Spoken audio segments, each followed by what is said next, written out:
E é justamente a partir do entendimento das nossas zonas de resiliência que a gente vai começar a cuidar dessa dimensão comunitária. Bom, quando a gente percebe que nós estamos fora da nossa zona de resiliência, é um pouco mais fácil, porque a gente tem liberdade para fazer algumas escolhas.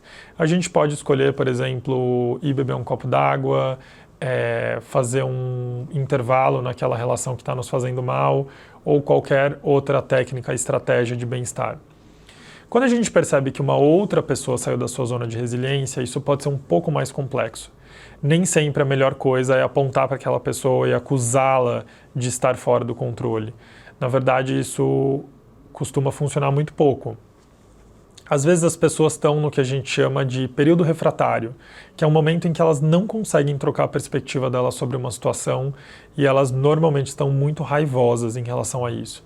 Nesse momento, quando uma pessoa está passando por um período refratário, um estudante, por exemplo, a melhor coisa que a gente pode fazer por ele ou por ela é explicar que a gente está por perto para ajudar se eles precisarem e deixar que o tempo faça com que essas coisas passem ou melhorem, essas sensações passem ou melhorem dentro deles. Uma vez que esse período refratário terminou, a gente tem mais possibilidades de ajudar essa pessoa. A gente pode convidar ela para conversar sobre aquela situação difícil, a gente pode convidar ela para práticas de autocuidado e para pausas conscientes e etc. Então, conhecer a zona de resiliência pode ajudar a gente a começar a nutrir essa resiliência comunitária.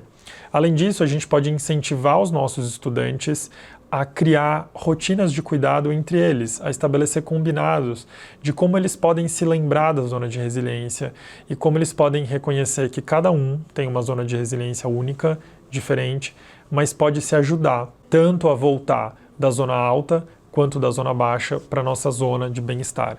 Então é a partir do conhecimento, da informação, do compartilhamento desses conhecimentos que a gente vai realmente nutrindo e desenvolvendo o que a gente chama de resiliência comunitária. É claro que conhecer as nossas vidas emocionais muitas vezes não é suficiente. A gente precisa de técnicas e estratégias para cultivar esse bem-estar, né, essas boas sensações. E daí eu queria compartilhar com vocês duas técnicas que podem ser muito úteis, tanto para utilizar com os estudantes mais novos, as crianças, quanto com os mais velhos, né, os jovens, adolescentes. E é claro que a gente pode fazer adaptações necessárias, né, para as faixas etárias, mas as duas práticas são muito bem sucedidas com qualquer público, até mesmo com adultos. Bora lá, vamos experimentar? Então, eu vou pedir para que você se sente nesse momento de uma maneira confortável, que você note e que você perceba o seu corpo, que você possa, de alguma maneira, se sentir confortável, mas ao mesmo tempo atento, atenta.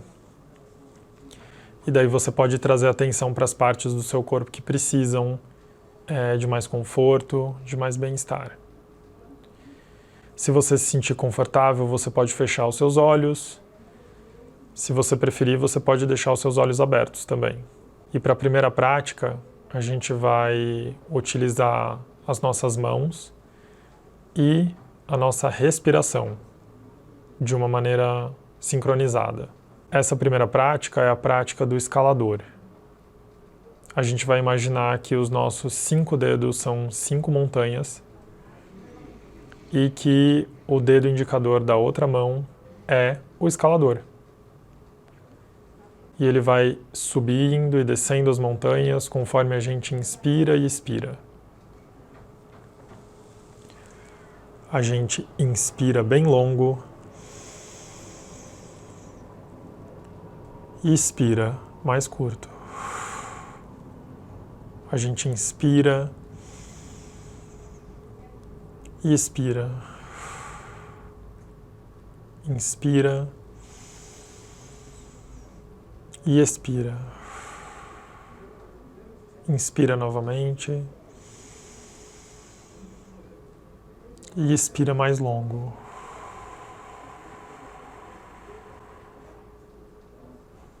Mais uma vez a gente inspira e expira.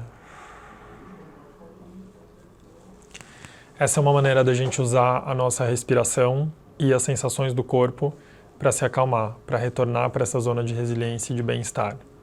Uma outra forma de fazer isso é por meio de uma prática também conhecida como o abraço da borboleta. Essa prática está fundamentada na estimulação bilateral, que é quando a gente, de maneira cruzada, estimula os dois lados do nosso corpo. Então eu vou convidar vocês para fazer o exercício da forma mais, digamos assim, tradicional, mas vocês podem adaptar para a realidade, para a faixa etária dos seus estudantes. Eu vou pedir para que vocês cruzem as mãos na frente do tórax, na frente do peito de vocês dessa maneira, como se fossem as duas asas de uma borboleta. Se vocês se sentirem confortáveis, vocês podem fechar os olhos e, aos poucos, com muito cuidado, vocês vão repousando as mãos em cima do peito. E vocês podem ir, aos poucos, apenas sentindo o movimento da respiração, esse vai e vem, como se fosse uma cadeira de balanço. E vão relaxando os dedos das mãos, as mãos. E aos poucos a gente vai começar o abraço da borboleta. E a borboleta ela abraça de um jeito muito especial, asa por asa. Então a gente vai intercalar o toque das pontas dos dedos de uma mão e da outra, dessa maneira.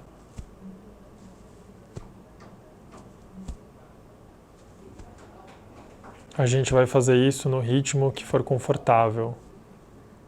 Se for confortável fazer isso mais lento, você pode fazer dessa forma.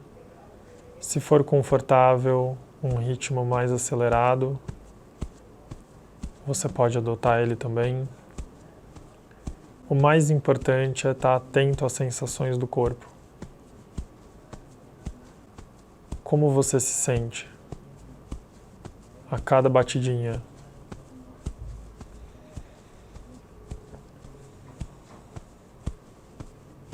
Você pode mudar o ritmo e ir observando qual é o impacto disso no seu sistema nervoso.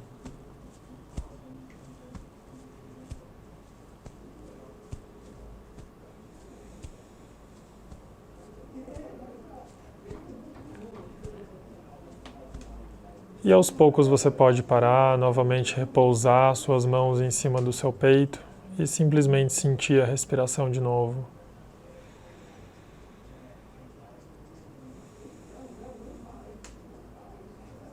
Você pode descruzar as suas mãos, repousar em cima das suas pernas e no seu tempo abrir os olhos e retornar.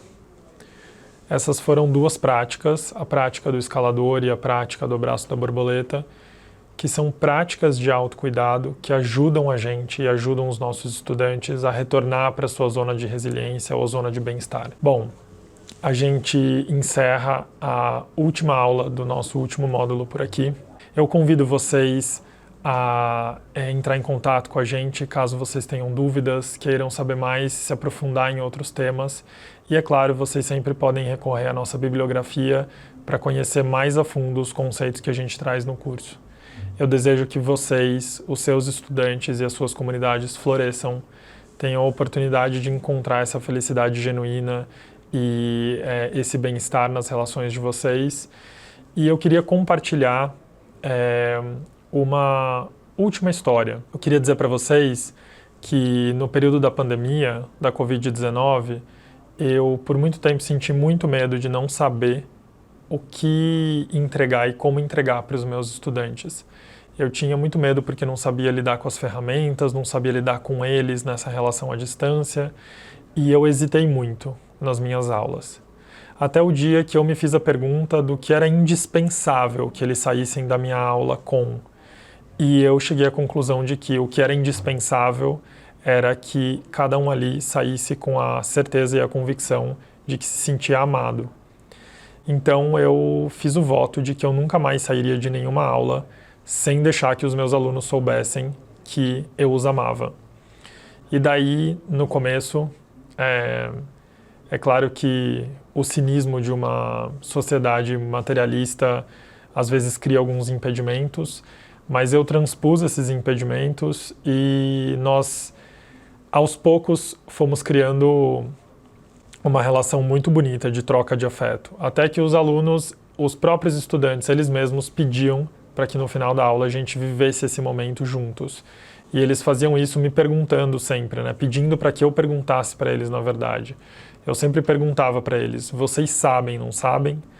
E eles respondiam em uníssono, de uma maneira bem divertida e engraçada.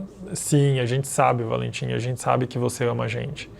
E aos poucos isso foi se tornando uma brincadeira muito séria e que nos ajudou a criar vínculos fortes o suficiente para passar por muitas dificuldades. Que você e os seus estudantes possam viver esse amor de uma maneira livre, integral e sem medo. Um abraço para todos vocês e que a gente possa se encontrar em breve em outra oportunidade.